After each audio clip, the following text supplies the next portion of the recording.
Kwa Yanga kwa sasa kwa Tanzania haina mpinzani. Kwa Yanga Tanzania iko vizuri. Kwa 100% kila kitu kitakwenda sawa, lakini dabi na mambo yake. Dabi kama dabi na ugumu wake. Unaweza ukawa sawa, matokeo yakawa magumu. Unaweza ukawa vibaya, matokeo yakawa mazuri. Kwa hiyo dakika 90 zitaongea hiyo tarehe moja. Ule mpira, yani Simba kwa Yanga hata we mbovu vipi lazima ataonyesha uwezo. Yani dabi siku zote itabiriki. Atakayejipanga vizuri ndio atakayeondoka na matokeo tarehe moja. Kikosi changu nakiamini 100%, ila nimekwambia dabi haina mwenyewe. Lolote linaweza likatokea. Unaweza ukasema usajili wa dirisha dogo labda wasianze. Kwa hiyo kama wataanza na imani nao watafanya vizuri. Ila nampa pole mtani wangu kwa matokeo ya jana Dodoma. Ndio mpira. Asikate tamaa, tukutane tarehe moja Zanzibar. Na Simba hajafeli.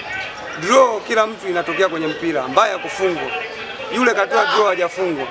Na pale ndo anaifanyisha dabi iwe ngumu. Ni bora angeshinda. Sababu angeshinda angekuwa kidogo ana imani. Lakini katoa sare anaenda kwa kujiami. Hataki tena kupoteza mchezo. Kwa hiyo tarehe moja ni mechi ngumu. Tuache maneno ya kijiweni. Sio hivi Yanga kweli yuko bora na Simba kwenye dabi yuko bora.